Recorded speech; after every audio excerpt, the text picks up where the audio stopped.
Hello and welcome to another episode of Mike and Dave's Hi-Fi Riff. I'm Mike Evans. And I'm David Price. And this is quite a special edition, isn't it? Because I think we're around about 1 year since we started Hi-Fi Riff. Yes, well, we haven't really bothered to check exactly. No. But, but as far as we know, it's pretty much, Yes, yeah, it's quite a milestone. Yeah, nearly 2,000 subscribers. So, lovely Riff Raff subscribers. Thank you Yes. thank you so much for subscribing. And if you're watching these and you haven't subscribed, then please do, because it gets us noticed.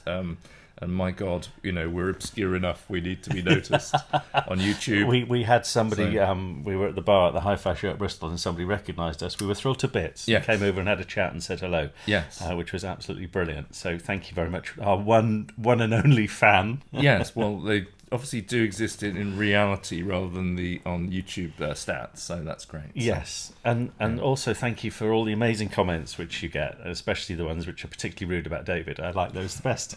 So there we go. And this episode, you mean the baseless and groundless ones, Mike? Completely 100% accurate ones. Probably the rudest comment about me is you made. That sounds about right. Yeah. What did I say? I can't remember. It's too stupid. Scarred you for life. You've too implausible to even remember. Banished it from your memory. Well, several sessions of psychotherapy. Did that. But it could be worse. It could be you taking the mick out of my hi-fi system every I know. week. I would never do that. I would never do that. Have you got a name Nate one, Mike? Yes. Quite. So, are you a Rush fan? So, yeah, I am a Rush fan, but I'm not as much as one as him. Even though I'm a huge Rush fan, I'm probably more of a Rush fan than most people watching. But I'm still nowhere near Mike's level of Rush fan. Yeah, I was weaned on it, and I love it. Yeah, there we go. But I would like to take this opportunity because Mike has undergone something of a transformation, some treatment, some therapy. He's had some kind of eureka moment. So. Regular viewers might know that Mike has only Lin speakers, so that's isobarics and Saras and cans. Yes, little two cans. Are they two cans? They are two cans. Yeah. Yeah. So there are two of them. Yes. Yes, but it. Well, there you go. Thank you. So comedy gold. You can't make it up, can you? You can't script it. So quiet at the back, please. I'm trying to say something here. So Mike has, he's got a pair of quads, and we did a riff on the ESL 63s not so long ago, and he's kind of gone over to the other side, as it were. He's now huge quad fan and not listening to his Lin speakers.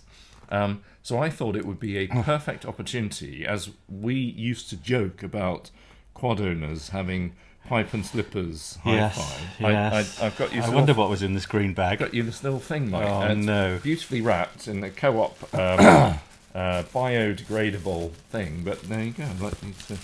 The last present you bought me was for one of my birthdays, and you bought me a history of train spotting, which I've still got. And you bought me a book as well on how to grow chrysanthemums. Did I? Yeah. Okay. Right. You bought me some slippers. They're not even nice ones. Oh my God! They were nicked from a Chinese hotel about 5 years ago. But look, Mike, they've got. I'd just like to say before you say they're not nice. I was going to put this on my head. They've got lovely plush lining there, kind of velour lining, and a nice kind of clamshell effect there. So I thought that would be perfect for a quad electrostatic owner. I was a little bit disappointed there because you built me up only to knock me down, because you said about a pipe, and I thought we might be having a pipe smoking session. Yeah, could have been quite good fun. Well, we won't go down that particular avenue.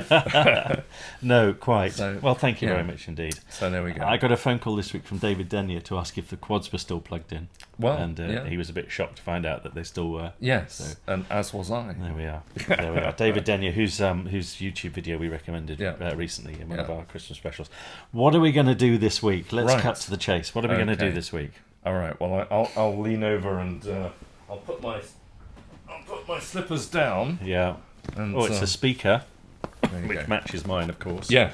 Oh, you've got one as well. Look at that. I know. Little diddy pint-sized thing. Look, you bought a pair of Lin cans. Yes. My favourite speakers. So someone's put Falcon Acoustics LS3 5A sticker on the They back. have. So. They have. These are Falcon Acoustic Yeah. LS3 5As.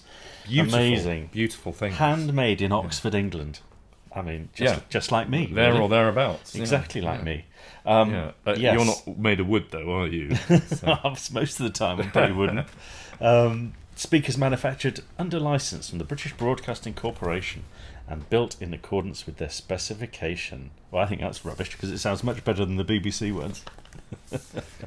And on that bombshell, goodbye. Yes, absolutely. There we are. You have to be very careful when you're talking about LS358s. Oh gosh, don't we ever? So it's we can upset the world here. Yeah, I think in the sort of LS35A universe, there are people who listen to LS35As and enjoy them, and then there are nutters into LS35As and have only one saved search on eBay that says BBC LS35A. Yes. And basically, no family, no friends, just a large collection of LS35As of different impedances. Normally. Yes, absolutely. But none like this. None like this. No. I don't think I've seen a pair like this before, and we used to sell LS35As back in the day. And look, oh gosh, I've got to be so careful, and I get it, but they weren't my favourite speaker.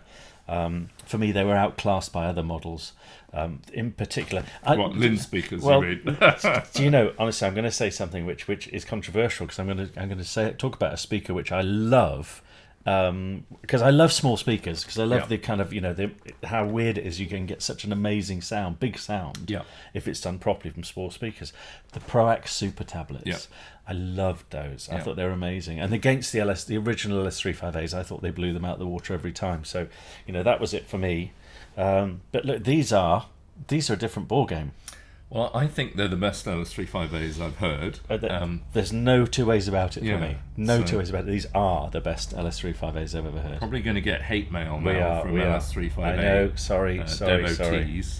Sorry. And the bizarre thing is that LS35A is basically a technical specification. In fact, sorry, there's just a helicopter going ahead. That's the LS35A Owners Club just about to drop a bomb on us here. So, exactly. Yes, apologies for the nuclear attack that's just about to happen.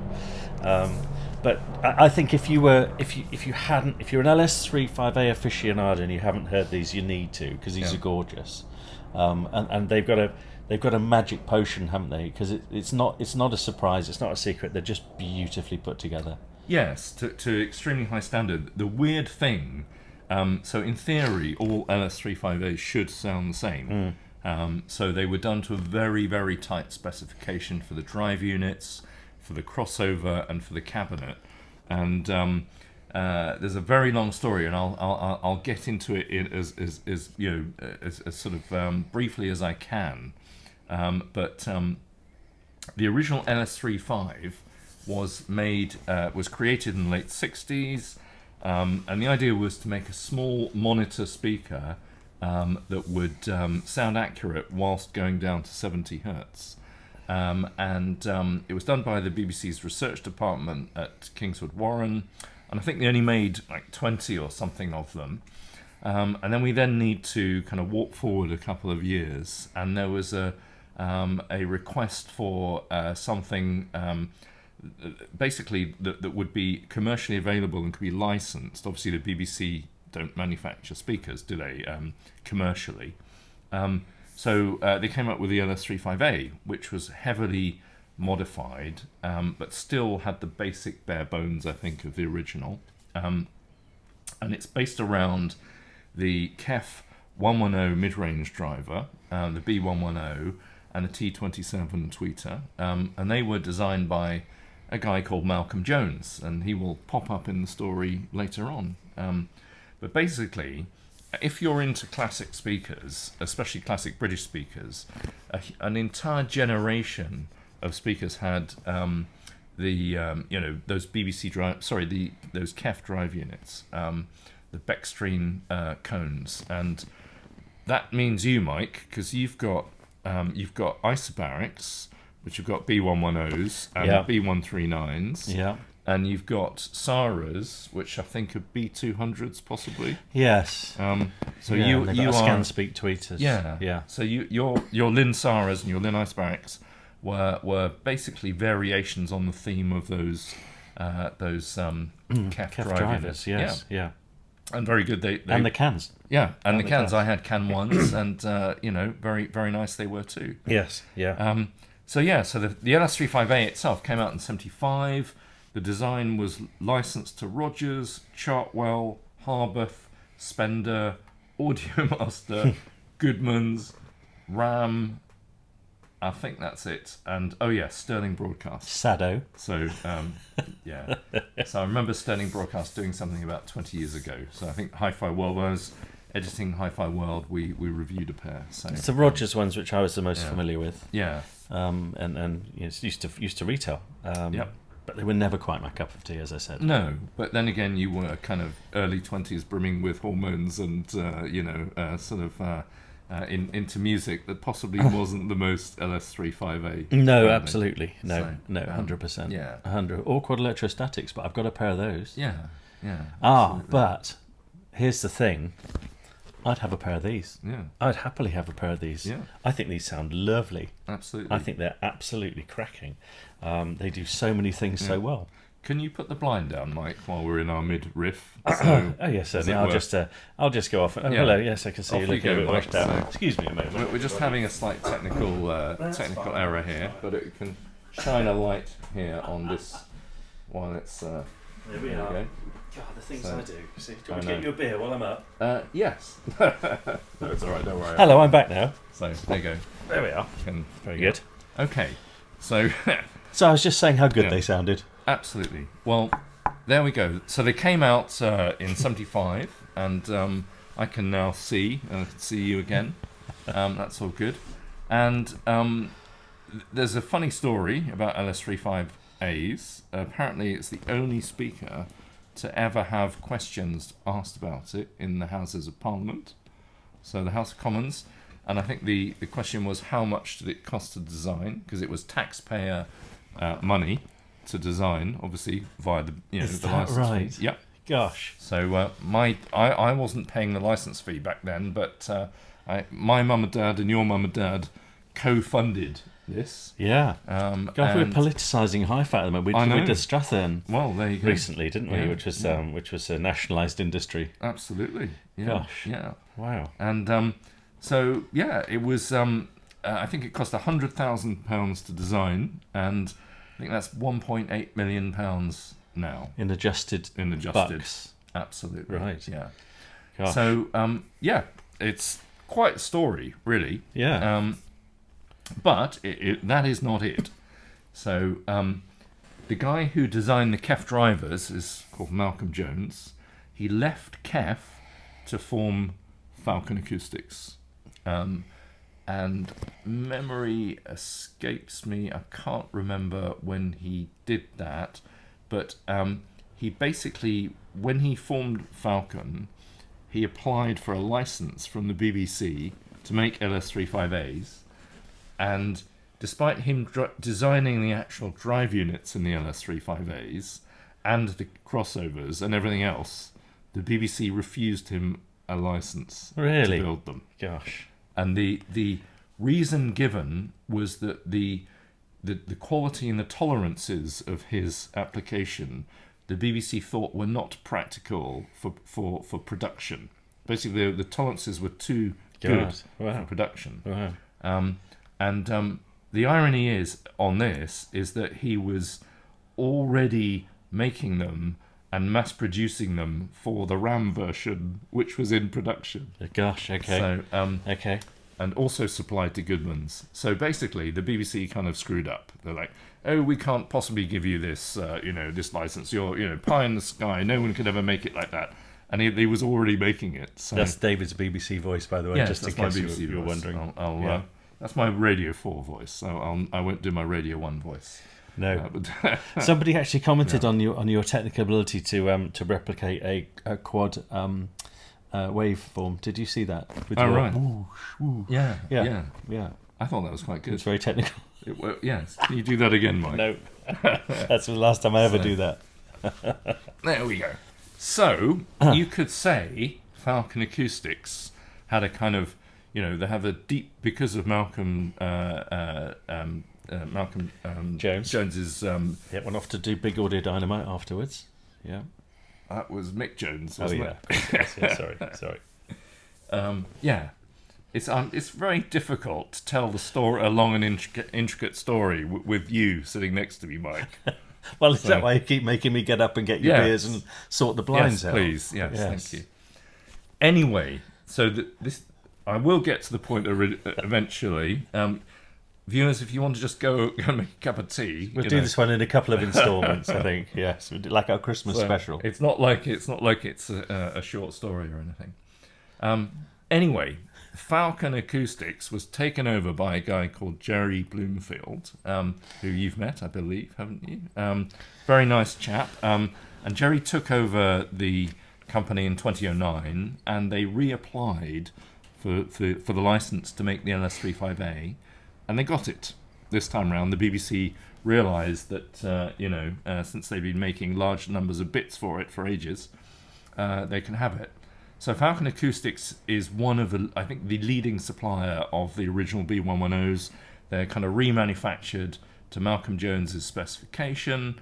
And so what you have here really is the sort of pure, as far as you can get it, the purest LS35A DNA around. So that's quite a thing. So it's not like they're just buying drive units off a shelf from someone else. And they're putting all kinds of, the crossovers have very high quality, the best quality components in them and so on, which kind of exceed the original, kind of specification for the speaker. Infinite baffle. Yep. You need to stick them fairly close to a back wall. Yeah. Take a bit of driving because they're infinite baffle. Yeah, 82 or 83 dB sensitivity. Quoted sensitivity, probably, I reckon, lower. But you need a fairly muscular amp to drive them. Speaking of which, we paired them up with the new exposure pre-power, didn't we? Yeah. Wow, sounded great, didn't it? Really, really cool. Yeah, it did. Really nice. When the LS35A came out in 75, very few people were making 110 watt per channel. No, RMS, of course not. No, absolutely, yes. Amplifiers. So the exposure is exactly that, 610 per channel into 8 ohms. And it was great. It really drove them well. And I'm almost wondering if, we both had kind of bad experiences with the earlier LS35As. It could possibly be the amplifiers just couldn't. It's a perfectly reasonable thought. Yeah, it really is, because you probably wouldn't really be pairing something like that with something huge and powerful. But we had this conversation recently, didn't we? Because we were chatting with Peter Farrow and with Tim from Neat Acoustic from Mellow Acoustics. It's Tim Mellow. So he was saying, he made a really important point, which was as speakers have become sort of more and more inefficient, amplifiers need to be sort of more and more powerful. And the opposite is also the truth. As amplifiers become more powerful, speakers can therefore become more inefficient. And that seems to be where we are now. But it means that we can get these speakers and a really nice exposure pre-power. And hey presto, you've got a really cool hi-fi system. Absolutely. So there we are. Yeah, there we are. So if you think about it, had the LS35A come out a decade earlier, and it wouldn't have because they didn't have the drive unit technology, but had it, then there'd only be about 5 amplifiers available that could drive it, because everyone was using low-powered valve amps like Quad 2s. Yes. So quite. Yeah, quite. So you've given a great explanation there. I'm going to tell you my little thoughts on this from our listening.